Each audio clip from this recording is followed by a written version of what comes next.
Bonjour, ici Michel Lambert, propriétaire de la Balle Masquée, machine à boules virtuelle. Aujourd'hui, je fais une vidéo un petit peu spéciale. Je vous parle du logiciel qui m'a motivé à construire des machines à boules. J'ai nommé le logiciel Pinball FX3. Donc, tout d'abord, je dois dire que la Balle Masquée, ni moi, n'avons aucune entente commerciale avec la compagnie Zen ni Pinball FX. J'ai fait cette vidéo-là pour amour par le logiciel, pour vous partager ma passion. Qu'est-ce qui fait que je trouve que ce logiciel-là, dans un cabinet de machine à boules, surpasse le plaisir qu'on peut avoir avec une vraie machine à boules, à mon avis. C'est parti! Évidemment, la feature que j'apprécie beaucoup, c'est quand je shake ma table, l'ordinateur le détecte, puis je shake la balle. Donc ça, c'est bien le fun quand on joue plus physique. Puis aussi le plunger qui est détecté. Donc j'apprécie beaucoup tout ça de ce logiciel-là. On a l'option de faire popper les scores sur l'écran. Donc vois-tu, il y a un 10 000 qui monte. Si je continue de jouer, vois-tu, 50 000 ici. Normalement, dans une vraie machine à boules, c'est pas possible de faire pomper des scores à l'écran. Donc, il faut lever la tête pour regarder le DMD en haut pour savoir si on a fait des scores. Puis souvent, on veut pas quitter notre balle des yeux.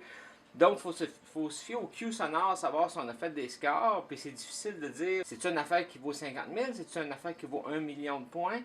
On le sait pas trop. Tandis que là, c'est clair, ça apparaît dans l'écran. Donc, je trouve ça très motivant. Une chose que j'apprécie beaucoup du jeu Pinball FX3, c'est qu'il propose autant des tables de la compagnie Williams qui ont été reproduites que des tables totalement créatives comme Jurassic Park, Back to the Future, Jaws, E.T. Puis, ce qui arrive, c'est que, bon, les tables créatives, écoute, si on prend comme Jurassic Park, Jurassic World, qu'on va voir carrément des dinosaures comme ça embarqués sur la table, et ils vont ramasser la balle, vont la pitcher ailleurs, des choses qui ne se pourraient pas sur une vraie table, une table physique. Autant que dans la reproduction des tables de la compagnie Williams, ils vont toujours ajouter des petits quelque chose, comme si je prends exemple Theater of Magic. Ils vont ajouter des petits éléments, comme ici on voit la magicienne qui est carrément une personne en 3D. Puis ils vont ajouter des effets. Exemple, dans Indiana Jones, on peut voir les avions passer. On va voir Indiana Jones qui va se promener sur la table. Ça ajoute un petit peu de magie, si tu veux, à une table qui était en plastique puis qui était statique. Puis pour les puristes qui veulent, ben, il y a tout le temps la possibilité d'enlever ça et d'avoir la table exactement comme elle l'était. Il y a des scores locaux dans la machine, donc il y a un top 10.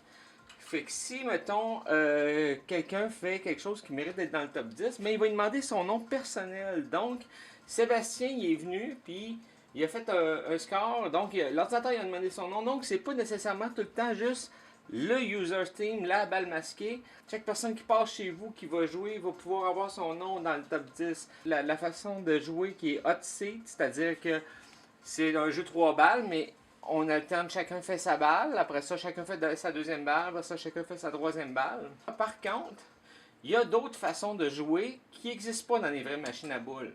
Tu as le 5 minutes challenge. Fait que ça, quelqu'un qui n'est pas très habile aux machines à boules, qui perd les balles souvent, va jouer avec 3 balles, va jouer 30 secondes, sa partie va être finie, il va être un petit peu déçu. 5 minutes challenge, tu as des balles illimitées. Pendant 5 minutes, tu fais le meilleur score que tu peux. Et il y a le Survival Challenge. Ça, c'est un mode que tu peux jouer très longtemps. C'est aussi un mode que tu as des balles illimitées, mais tu as 1 minute pour atteindre un certain score. Si tu l'atteins, ta minute se reset, puis tu continues de jouer pendant 1 minute. Si tu atteins l'autre score, ben ça se reset jusqu'à temps que tu n'atteignes plus le score, donc tu peux jouer très longtemps. L'autre affaire qu'il y a dans ces jeux-là, c'est les upgrades. Les upgrades, bon, c'est tel que tel, mais ce qui devient intéressant, c'est quand tu arrives avec un upgrade qui te permet de remonter dans le temps. Donc, des fois, tu joues à 3 balles, puis tu as perdu ta balle pour une raison un petit peu poche. Mais là, ça te permet de dire, OK, je vais peser sur le bouton ici ou sur la pédale qui est par terre, puis je vais reculer dans le temps, puis je vais pouvoir refaire mon jeu comme j'aurais souhaité que ça se passe. Puis quand tu arrives dans un tournoi et que tout le monde joue avec ce paramètre-là, ben ça devient juste puis égal parce que tout le monde a les mêmes chances. Les tournois, je trouve que c'est une des plus grosses parties de ce jeu-là. Bon, il y a la compagnie Zen qui font le logiciel Pinball FX, qui font des tournois, mais aussi n'importe quel usager peut faire son tournoi. Donc moi, je peux créer un tournoi. Je peux créer un tournoi privé, c'est-à-dire juste avec les gens que je connais, je leur donne un mot de passe, ça prend le mot de passe pour accéder au tournoi, ou je peux créer un tournoi public, où je peux jouer à un tournoi public que quelqu'un a fait. Puis ça, ce qui est intéressant, c'est que normalement, dans une vraie machine à boules, tu es toujours confronté à tes propres scores ou au score des gens qui ont passé chez toi puis qui ont joué à ta machine. Puis quand tu arrives en ligne, les logiciels, souvent, c'est que tu vas être confronté à tous les gens qui ont joué à cette machine-là depuis le début des temps. Donc, quand tu fais une bonne partie, tu arrives 14 800e, c'est pas très motivant. Tandis que là, si tu fais un tournoi, ben là, tu dis la période de temps. Va-tu durer 1 heure? Va-tu durer 10 jours? Va-tu durer 30 jours? Fait que vois-tu, on a le temps qui reste pour participer au tournoi ici, puis on a le nombre de personnes qui ont participé au tournoi. Fait que si je m'en vais dans ce tournoi-là, par exemple, ben il y a 6 personnes. Ça fait que je vais avoir un rang de 1 sur 7 si moi je participe. Donc, c'est beaucoup plus motivant. Puis, en plus, c'est que les tournois, ben, tu choisis ton mode de jeu. Ici, vois-tu, c'est un challenge survie. Donc, ici, c'est le mode normal. Après ça, tu vas avoir le mode classique. Tu vas avoir le mode une balle ou 5 minutes. Fait que ça, c'est très agréable parce que quand tu arrives, tu dis, ah, je me suis classé 2e ou 3e sur 6, ben, ça donne un résultat qui est significatif. Puis qui donne le goût de rejouer. Je trouve que le plaisir de jouer se passe beaucoup dans cette section-là, la section tournoi. Il y a aussi un aspect hyper important dans les tournois, c'est l'espèce de jeu coopératif que ça peut amener. Pour l'avoir essayé, c'est vraiment très motivant, que ce soit pour, mettons, une salle d'employés, pour communiquer les gens ensemble, ou quand vous avez des personnes à la maison.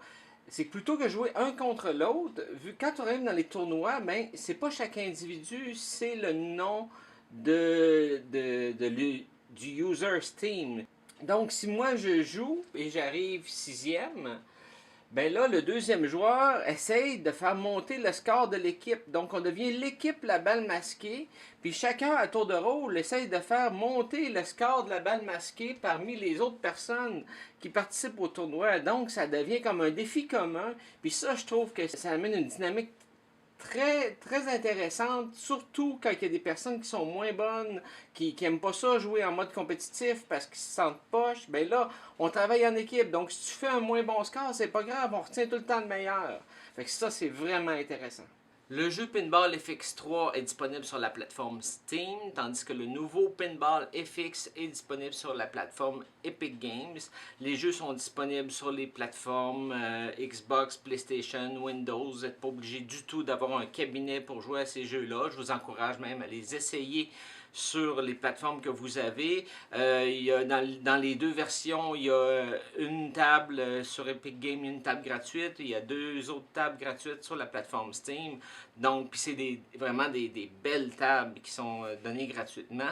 Moi, personnellement, dans mes cabinets, je vais configurer tous les contrôleurs parce que mes cabinets sont faits spécialement pour ce jeu-là.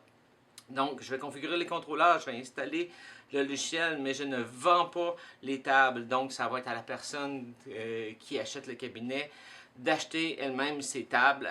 Mais c'est très abordable, comme je disais. Donc, j'espère que cette vidéo vous a partagé la passion que j'ai eue, moi, quand j'ai découvert cet univers-là. Et au plaisir de vous parler.